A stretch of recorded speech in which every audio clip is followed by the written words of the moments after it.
Setelah membuang Yusuf ke sumur, saudara-saudaranya sangat takut untuk pulang dan bertemu Nabi Yakub.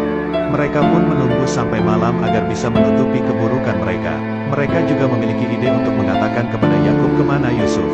Mereka akan mengatakan bahwa Yusuf dimakan oleh serigala, dan pakaiannya dilumuri darah kambing, agar terlihat dia memang dimangsa oleh serigala.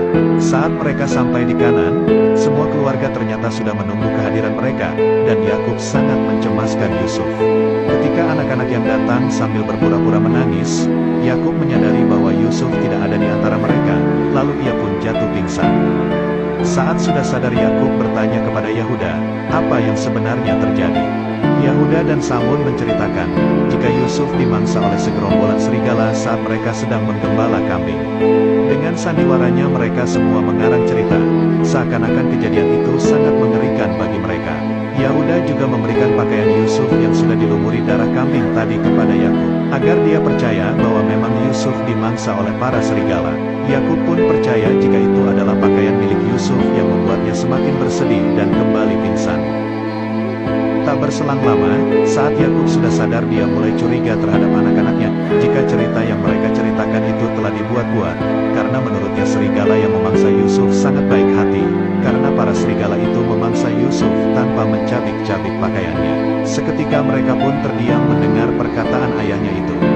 Zulfa pun kembali mengingatkan mimpi Yakub, tentang seorang anak yang diserang kawanan serigala waktu itu. Tapi Yakub tidak percaya kalau Yusuf diserang oleh kawanan serigala, karena bajunya saja tidak ada yang robek sedikit pun. Yahuda dan Samun merasa aneh kenapa pakaiannya masih utuh, dan masih berpura-pura tidak tahu apa yang telah terjadi. Yakub memang tidak tahu apa yang sebenarnya terjadi, tapi dia memperingatkan kepada anak-anaknya, karena mereka telah dikuasai oleh hawa nafsu. Dan dalam peristiwa ini setan telah menghantui mereka semua. Setelah Yakub pergi, mereka mulai cekcok, karena Yakub tidak mempercayai perkataan mereka semua. Mereka juga akan terus bersandiwara sampai ayahnya bisa percaya apa yang mereka katakan tadi. Sementara itu di sumur, Yusuf didatangi oleh malaikat wahyu yaitu Jibril. Yusuf kaget melihat sosok malaikat Jibril dan menanyakan siapakah dirinya. Lalu Jibril mengatakan bahwa dia adalah utusan Allah, untuk menemani dan membuat hati Yusuf tenang. Yusuf langsung menceritakan kejahatan saudara-saudaranya sampai dia babak belur kepada Jibril. Jibril pun mengatakan dengan izin Allah, luka di tubuh Yusuf semuanya sudah sembuh. Yusuf kembali pertanyaan bagaimana cara mengobati luka hatinya yang telah dizolimi oleh para saudaranya, tapi dia tidak ingin saudara-saudaranya itu dihukum karena dia sangat menyayangi mereka semua. Yusuf hanya bingung kenapa para saudaranya tidak menyukainya, dan apa salahnya kepada mereka. Jibril menjelaskan, setelah peristiwa ini kelak keturunan Bani Israel juga akan melakukan hal yang sama kepada keturunan Nabi, bahkan sampai membunuhnya. Semua Nabi akan mendapatkan perlakuan buruk dari mereka ini. Makanya keturunannya nanti akan disebut Bani Israel.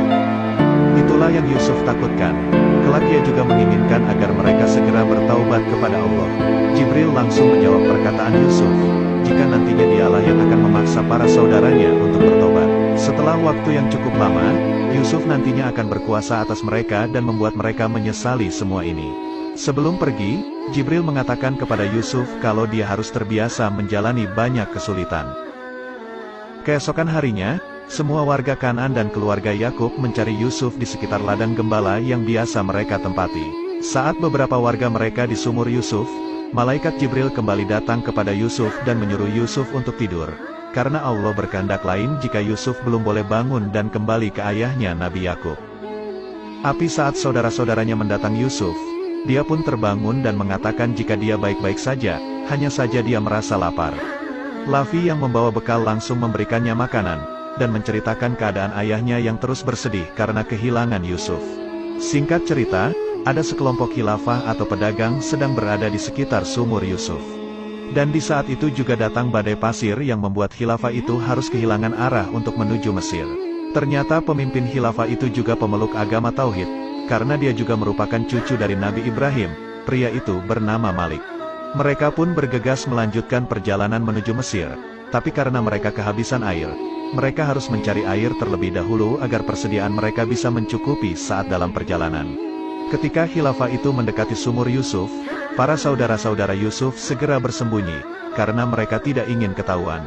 Malik sebenarnya sudah tahu jika di sumur yang sekarang ditempati Yusuf saat ini airnya payau dan tidak bisa untuk diminum. Mereka pun sebenarnya enggan untuk mengambil air di sumur itu. Tapi anehnya para hewan yang dikendarai mereka berhenti di depan sumur, dan seakan-akan tidak mau untuk melanjutkan perjalanan. Karena hal itu, mereka pun memutuskan untuk istirahat sebentar. Di sana salah satu teman Malik berpikiran bahwa para hewan itu pasti mencium bau air, makanya berperilaku aneh seperti itu. Di saat itu juga ada kakek-kakek yang sedang merasa kehausan, dan menginginkan air yang sudah menipis. Akhirnya para khilafah itu mencoba mengecek sumur itu, untuk memastikan apakah airnya payau atau tawar.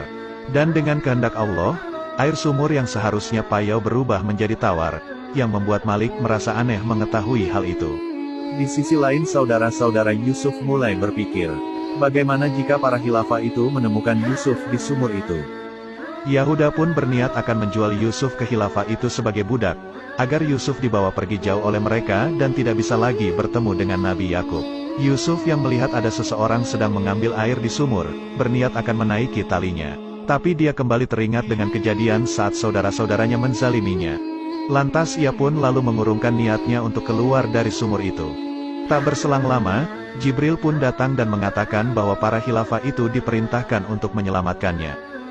Tapi Yusuf juga harus ikut khilafah itu dan tidak boleh kembali ke ayahnya, karena dia akan ditugaskan untuk menyelamatkan hamba-hamba Allah di suatu tempat. Yusuf pun tak tega meninggalkan ayahnya yang selalu bersedih di rumahnya. Tapi Jibril mengatakan bahwa Yakub harus bisa bersabar berpisah dengan Yusuf bertahun-tahun, karena itu adalah kehendak Allah.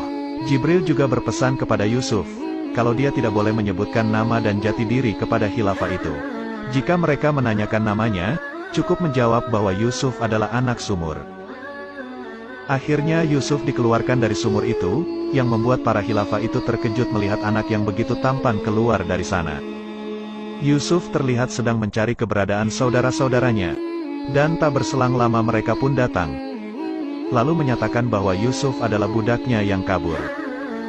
Mereka pun berniat akan membawa Yusuf pulang, tapi Yusuf sempat mengatakan kepada Malik, bahwa mereka telah membuangnya ke dalam sumur itu, yang membuat Malik merasa iba terhadap Yusuf. Ketika Yusuf ditanya oleh Malik, apakah benar dia budak mereka, Yusuf hanya menjawab bahwa mereka punya kekuasaan atas dirinya dan penanggung jawab urusannya. Hal itu membuat Malik berpikir bahwa jawaban Yusuf memiliki beberapa arti, dan tidak akan mengembalikan Yusuf kepada mereka.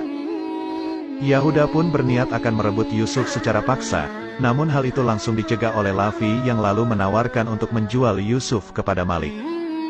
Malik pun merasa aneh, kenapa mereka begitu cepat berubah pikiran. Lavi pun mengatakan bahwa mereka sudah lelah harus selalu mencari kemana Yusuf pergi. Mereka pun saling berunding, dan akhirnya mendapatkan sebuah kesepakatan untuk menjual Yusuf. Mereka juga meminta agar membawa Yusuf pergi sejauh mungkin, agar dia tidak bisa kembali lagi. Yahuda lalu mengancam Yusuf, jika dia kembali lagi ke Kanaan, maka dia akan langsung membunuhnya. Mereka juga mendatangani sebuah bukti transaksi penjualan budak, agar nantinya Yusuf bisa dijual kembali oleh Malik. Sebelum pergi, Lavi mengatakan kepada Yusuf, bahwa para khilafah ini lebih baik dari mereka, dan menyuruh Yusuf untuk pergi bersama khilafah itu. Yusuf mengatakan bahwa ini semua memang sudah kehendak Allah, jika dia harus ikut bersama para khilafah ini. Dia malah lebih khawatir jika Lavi dan saudara-saudara lainnya tidak diampuni oleh Allah. Yusuf juga meminta Lavi untuk menjaga adiknya Benyamin di rumah. Setelah itu Yusuf pun pergi meninggalkan saudara-saudaranya bersama para khilafah menuju negeri Mesir.